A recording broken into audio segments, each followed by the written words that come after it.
It started as a whisper in the dark. "Get out!" A solitary prisoner at Alcatraz shrieks through the night. He pounds the locked bars, terrified by a shadow with glowing eyes. By dawn, the cell is silent.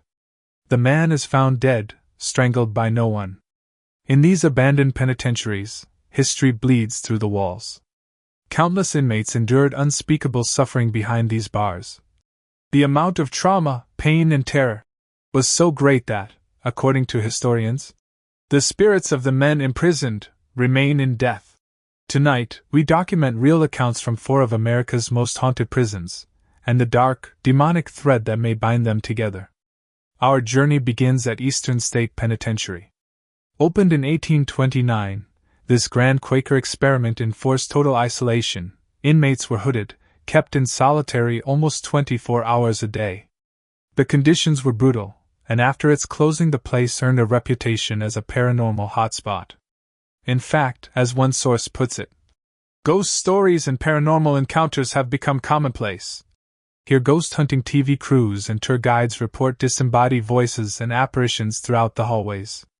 An episode of Ghost Hunters even captured an apparition of a man walking through cell block 12. Tourists speak of hearing whispers, giggling and weeping where no one is around. One employee claims to see a lone figure in a former guard tower where no stairs now lead. The prison's most infamous inmate was Chicago gangster Al Capone. Despite his VIP treatment, at night Capone howled in terror. He screamed for Jimmy to leave him alone, a name he believed belonged to Jimmy Clark, a man Capone had murdered in the St. Valentine's massacre. Witnesses say Capone sobbed, "Jimmy, get away from me!" late into the night. Even after Capone was moved out, the unseen force continued to torment him. His aides later reported he was driven insane by these spectral visitations. In short, Eastern State's walls still echo with anguish. If isolation bred ghosts here, something else may be stirring in the shadows. Far to the west lies Alcatraz, the Rock. From 1934 to 63 it held America's toughest criminals. Violence and despair defined Alcatraz, escapes were attempted with guns, and inmates often died by suicide or madness. No wonder locals now whisper of paranormal activity here. Guards stationed on the island have reported phantom cannons and gunshots echoing through empty corridors. The blasts were so real that soldiers dove for cover, only to find nothing. D-Block, the special treatment wing, is especially dreaded. In one notorious account, a prisoner locked in the pitch-black hole began screaming that someone with glowing eyes was crawling toward him. He thrashed all night. By morning he was found strangled, with unnatural claw-mark bruises around his throat, evidence some say of an invisible assailant. To this day, park rangers avoid cells 12D and 14D, temperatures there can plunge 20 degrees, and visitors feel inexplicable pressure on their bodies. Psychic investigators who've stayed overnight report visions of tortured inmates, and icy fingers on their necks. One parapsychologist locked himself in 12D and felt invisible hands choke him, while he saw corpses twist and writhe. Even Al Capone's name haunts Alcatraz. Though he was never permitted music, many say they can still hear the faint strum of a phantom banjo in Capone's empty cell, an eerie lullaby in the dark. In one 1992 investigation, National Park staff reported slamming cell doors, rattling chains, and endless disembodied moans on the empty tiers. So prolific were these occurrences that tour guides jokingly nicknamed the penitentiary Alcatraz. In a place built to break souls, the spirits may never rest. In the Midwest, Ohio State Reformatory sits like a castle, a prison infamous not just for the Shawshank Redemption but for its cruelty. Opened 1896 and closed 1986, it became overcrowded, violent and rife with inmate deaths. Since abandonment, the building has become synonymous with the supernatural. Many believe the anguished souls of prisoners, guards, and even wardens linger here for eternity. Tormented spirits are said to wander the cells where men once suffered. Staff at Mansfield speak of impossible occurrences. Visitors in the haunted wings smell rose perfume, the trademark scent of Helen Glatka, the warden's wife. Helen Glatka died in 1949 from a freak accident involving her husband's dropped pistol. Ever since, bystanders claim they catch her signature rose fragrance as she walks toward the reformatory's bathrooms. Others smell cigar smoke in empty parlors, Arthur Glatka's favored brand, and hear the echo of phantom footsteps on staircases. Some investigators even feel invisible hands gently guiding them upstairs. One of the prison's most chilling tales occurred in that very solitary wing. 2 inmates were locked in separate holes. Only one emerged alive. The other was found dead under his own bunk the next morning. No explanation was ever given, but visitors to the hole speak of nausea, crushing dread, and the sensation of being watched, so intense that lights often flicker and cameras fail in the room. Mansfield also harbors suicides.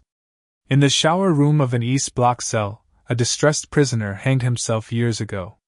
Today, his specter is blamed for flickering lights and prankish flashes of electricity. Witnesses sometimes feel an unseen breath on their neck, as if being choked. And beyond the walls, the sprawling cemetery holds hundreds of unmarked graves.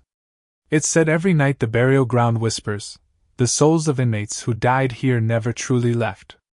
In the southwest, Yuma's old territorial prison has its own dark legends. From 1876 to 1909, this bleak stone fortress held thousands of Wild West outlaws. Now a park, it remains a magnet for ghost stories. Legend speaks of the Dark Cell, a subterranean solitary chamber where prisoners were shackled in total blackness. Guards reportedly would throw live scorpions into these dark cells as torture. Today, visitors report hearing angry spirits shouting, "Get out!" when they approach, as if the ghosts of those tormented men still defend their cells. Another tale in Yuma's folklore is the Red Phantom. A young girl who drowned in the nearby river supposedly haunts the grounds in a red dress. Park workers and tourists say they've seen her form drifting among the ruins. She allegedly reaches out and pinches anyone wearing red, a chilling welcome to the living. People have also reported poltergeist activity. Coins mysteriously clatter from the gift shop cash register, and strange footsteps pound in locked cells. Bear in mind, of the 111 men who died in Yuma's custody, 104 still lie buried on these grounds. Witnesses swear sometimes you can feel their restless presence among the headstones as the sun sets. Each prison's legends are terrifying on their own, but something worse is whispered beneath the surface. All these accounts hint at an intelligent, malevolent force weaving through the nightmare. In Yuma, a protective spirit yells warnings in the dark cell. In Ohio, prisoners felt unseen hands and even spectral attackers in solitary. In Alcatraz and Eastern, inmates have screamed at entities begging them to flee. Is it possible these are not isolated hauntings, but manifestations of one ancient evil released by human cruelty? Some paranormal experts believe a single demonic entity may have been summoned by the suffering in these walls, jumping from soul to soul. After all, in the darkest legends of Alcatraz, even the national park rangers coin the ominous moniker, Halcatraz. For the island, perhaps this demon is no myth. Survivors of seances and investigations describe a palpable evil, an oppressive force more than a simple ghost. Each location's suffering seems to have fed its power, a ghostly curse that spans coast to coast. If these tales are true, there may be nowhere left that he cannot touch. In our fictional finale, we imagine what happens when these haunted sites collide. The investigator's camera catches fleeting shapes, a coiled serpent of shadows in Alcatraz's hole, a cold, spectral woman gliding down a Yuma corridor, and a ghostly boy darting through a shower block in Mansfield. Over the intercom, you hear multiple voices. "Jimmy! Helen, leave me alone!" Suddenly the feed bursts with static. "You called me, now you cannot escape." Is this the work of a single demon, or the tortured wrath of thousands of departed souls? We leave that to you. If these chilling stories still haunt your thoughts, let us know in the comments. Which ghost would you most fear encountering? Don't forget to like and subscribe for more investigations into the uncanny. And remember, in America's most haunted prisons, some nightmares never end.